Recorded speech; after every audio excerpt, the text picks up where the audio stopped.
أيها المرسلين نبينا محمد وعلى آله وصحبه أجمعين. Welcome to lecture number 13 in the psycholinguistics course. Today we will talk about language impairment or language disorders. Language disorders or language impairment is linked to one of the goals of psycholinguistics. If you remember, in lecture number 1 we talked about the definition of psycholinguistics. We talked about the definition, and we mentioned that psycholinguistics is an interdisciplinary field of study in which the goals are to understand how people acquire language, how people use language to speak and understand one another, and also where and how language is represented and processed in the brain. To understand how language is processed and represented in the brain. These are the goals of psycholinguistics. And the last goal, to understand how and where language is processed and represented in the brain. We talked about the representation, and we talked about processing in production and comprehension. We talked about language acquisition. But today we will talk about language impairment. So what happens when we have, or when someone has a tumor, or if something goes wrong in the brain, like a brain lesion, any injury, any accident, and what does that has to do with language? So language disorders. First of all, we must distinguish between language and speech disorders. There are speech disorders that might interrupt the flow of speech. Maybe the articulators, maybe there's something wrong with the articulators, but language is not affected. Language is intact. Language is okay. It's only the articulation that has a problem. So this is called speech disorders. Also we have language disorders or impairments affecting language only. Today we will be looking at each. First of all, what forms of language impairments do we have? In other words, language impairment or language disorder can affect what? It can affect the forms of language, it can affect the content of language, and it can affect the use of language. The forms of language impairments might actually affect phonology, morphology, or syntax. Both can be, all of them, each can be affected by language impairments. These are the forms of language. But then, the content of language is its semantics. This is the content of language. So what is it that we want to send? When you speak, what is it that you want to send? You want to send the meaning, semantics. Some language disorders affect semantics also. And they can also affect the pragmatics, how we use language in context. Let's look at some definitions of language impairments.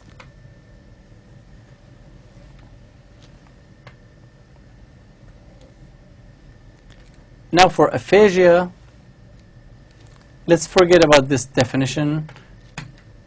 You already, it's good to read it please, but you have another definition that we studied in the book, and I gave it to you earlier. But aphasia is a language impairment that results from a brain lesion, that is linked to a brain lesion. We have two other types of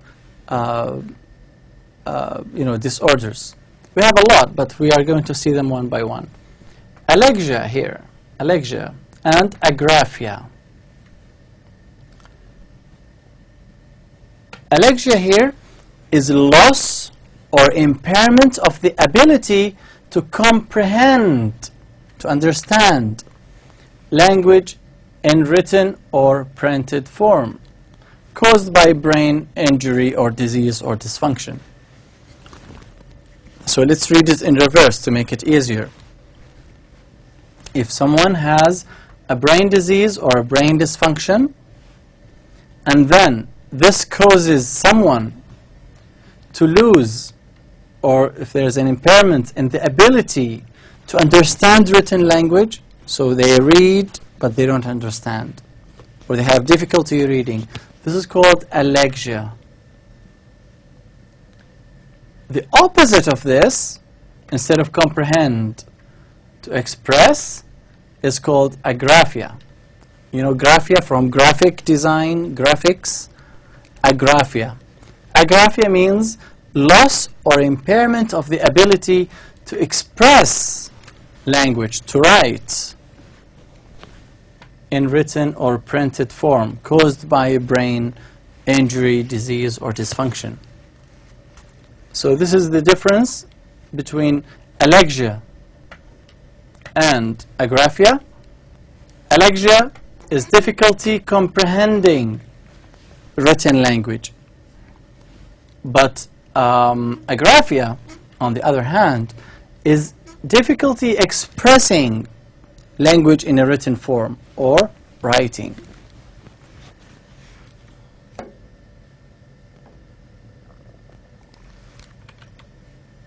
Now, what are the possible causes of language impairments or language disorders? There are many, but among them we have brain injuries. If someone has an accident, or just an accident, car accident, or any other accident types, if they have a brain injury, if something wrong happens in the brain, if someone hits his brain, for example, and then there's a brain lesion, then that might result in difficulty speaking or understanding or even writing. Also, another cause of language impairments is ear infections. This is also dangerous. Yeah, this is really serious. Ear infections. When someone has ear infections and then it starts to get worse and worse without going to the doctor, that ear infection might go to the brain. And then might cause language impairment or language disorder. Language will not be working as it used to be. Another one, malfunction of the respiratory or speech mechanisms, or malformation of the articulators. Now, for these two, we are more or less talking about speech disorders, right? So malfunction of the respiratory speech mechanisms. Now, for most people, breathing is automatic. You don't control it. You just breathe. You don't think, I want to breathe, and then you breathe again. No, you don't control it. It's just automatic. For many people, they have difficulties controlling when they inhale or exhale.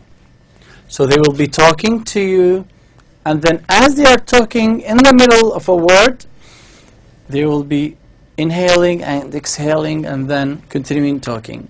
So that might cause difficulties. Also, malformation. Mal means wrong. So malformation of the articulators, like cleft lips, for example. Cleft lips, or if there is no cavity inside, or something like that. All right, this might cause the sounds to go out in a different way. This is speech disorder. We have some cognitive factors. some cognitive factors that result in language delay. For example, if you leave a child alone, depriving them from language, this might cause language delay. Also, punishing children for talking. So when they speak in front of others, you hit that child, you say, oh, don't speak. They associate talking with being punished. So they decide, we're not going to talk, we're not going to interact. And that's why that might result in language delay as well. Also, ignoring children when they try to communicate with us, that might cause language delay. Right. Now, what are the forms of speech impairments? Here we looked at some causes of speech impairments. So what happens if someone has a malformation of the respiratory or speech mechanisms, or malformation of the articulators? Here are three possible areas in which language or speech will be affected. First of all, articulation. The abnormal production of speech sounds. So, not saying sa or the or fa correctly like other people. This is an articulation error. Sometimes that person will be speaking correctly, like normally. The sounds are normal, but the voice will be not normal, abnormal. So abnormal spoken language production characterized by unusual pitch, so very, very, very sharp, or very loud, or the quality of sounds is not that good. This is voice. If it's pitch, loudness, or quality of sounds, then this is voice. It's not articulation. Or fluency. Fluency also can be affected by language or speech impairments. So examples are hesitations or repetitions of sounds or words that interrupt a person's flow of speech. So as you speak, if it's a little bit of hesitations or repetitions, that's okay. But if it's too much, like at the very beginning of every single word or every single sentence, then probably there's something wrong that has to be, something has to be done about it. Going to a good doctor, a linguist, or a doctor who has experience in linguistics, that might actually make it better. And there are a lot of the programs that help people stutter less or stammer less. So those are the forms of speech impairments: articulation errors, voice errors or unusualness, and then fluency. And these are the this is just a diagram or a figure showing you the articulators. If this is not normally shaped, then the sound might go out unusually. Okay, so if the cavity is not as normal as other people, then there might be, the sounds might sound differently. Now the characteristics of speech disorders. So speech disorders are age inappropriate or age inappropriate articulation errors. Sometimes you have children producing some errors. We don't say this is language impairment because, well, they are children. It's age appropriate. But if you have adults producing errors that other adults don't produce, then this is age inappropriate articulation errors. So adults articulate in a better way. So this is one of the characteristics of speech disorders. Also, disfluencies. So being not as fluent as other adults. Poor voice quality. Or, yeah, so basically excessively loud or soft. So these are some characteristics of speech disorders. Let's look at some examples of language disorders. Specific language impairment. We talked about that previously. When you have a child who is, let's say, 4 or 3 or 5, and they don't suffer from difficulties such as slow development, there is no slow development, the child is normal, the child is not physically abnormal, so basically the child is physically normal, he can hear, can listen, all of that, and the child is not autistic, does not suffer from autism, and the child does not acquire language, then this is specific language impairment. If these difficulties cannot be accounted for by slow development, physical abnormality, or autistic disorder, then this is specific language impairment. So when you have a child who is 4 or 5, and they can't hear, and as a result, they don't have language, is that specific language impairment? No. The child does not speak or doesn't have language because of this. Alright, the child hears, but the child has slow development. Is that specific language impairment? No. The child is developing, okay, normally, physically normal, but he is autistic. Is that specific language impairment? No. In specific language impairment,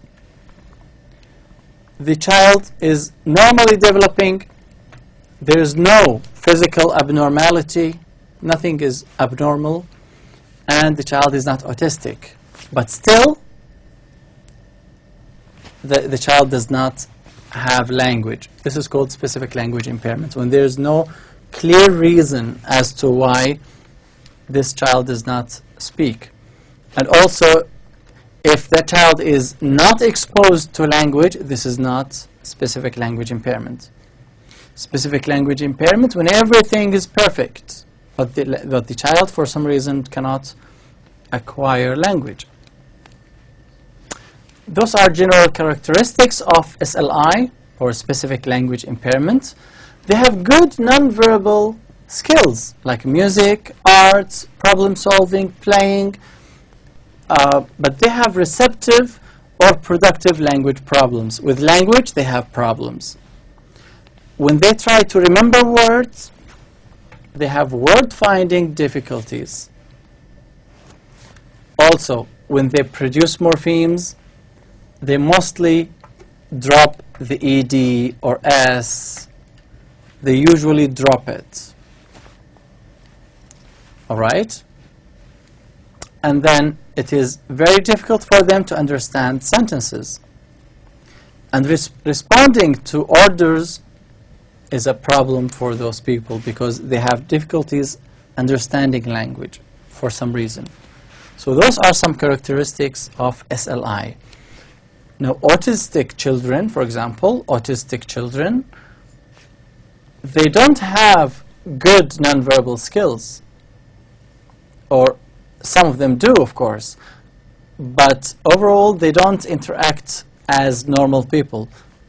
Those people or children with SLI, they interact normally, but they have language problems.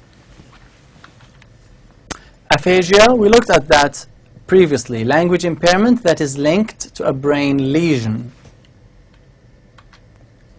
Possible causes: injury in the brain, stroke in the brain, brain tumors, like progressive aphasia. It starts small, but it gets worse and worse.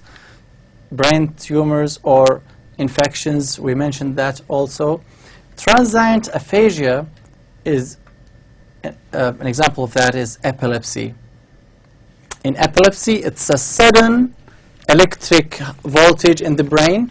The person falls and they lose the ability to speak for, a few minutes maybe or hours, and then they go back to normal. This is transient. It's not permanent. It happens to students with epilepsy. Right. If you remember, in lecture number 2 or 3, we looked at Broca's aphasia and Wernicke's aphasia. Broca's aphasia is expressive aphasia.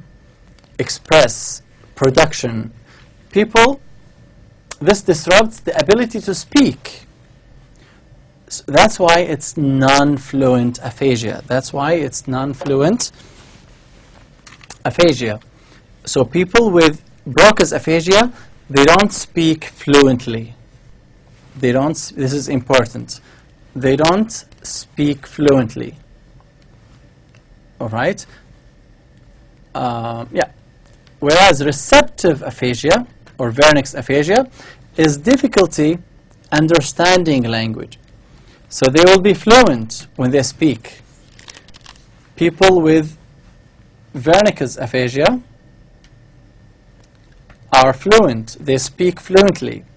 But their language is meaningless, unfortunately. It's very difficult to understand what they want to say. And they have difficulties understanding language, of course. Now, this is Paul Broca, and this is an example. This is a video showing you just an example of a person with Broca's aphasia. I'm starting with this one here. Well, that's the feel that poor friends, the way she what she were and neutral. Now, as you can see, this person has difficulties saying the word house. The best word you can come up with to name what that object is. This person has difficulties finding the word house, so he's trying to describe the house. They just asked him, what can you see? So I would say, like, house. Like this whole thing, yeah. Building. Right?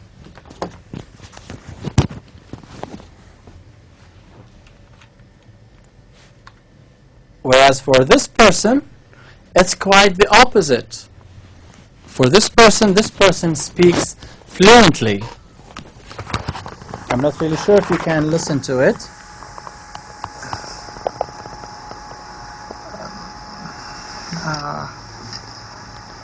This is actually another person. This is another person with Broca's aphasia. So it's still, this is Broca's aphasia, not Wernicke's aphasia.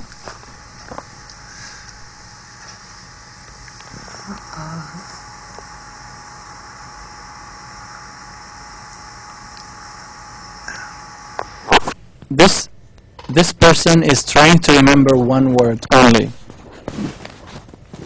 This person suffers from Broca's aphasia because he has word finding difficulties.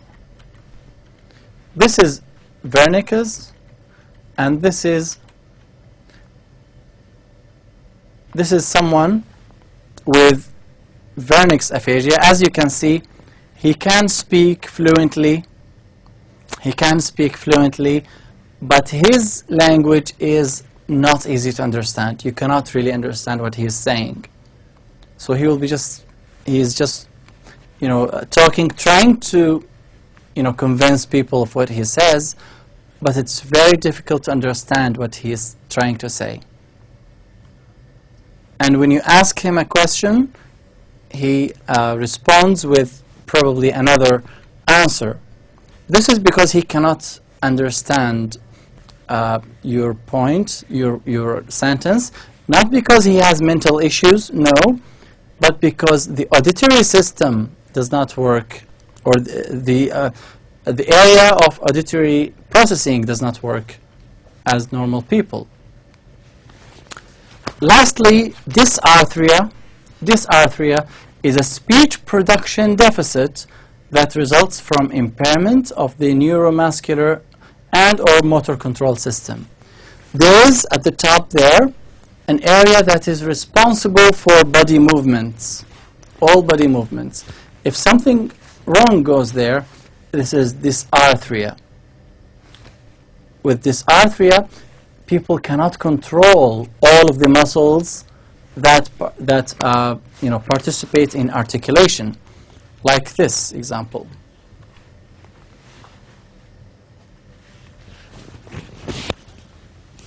What's happening in that picture? It's a sledding. Okay. Can you make up a story about it? It's a boy on a sled.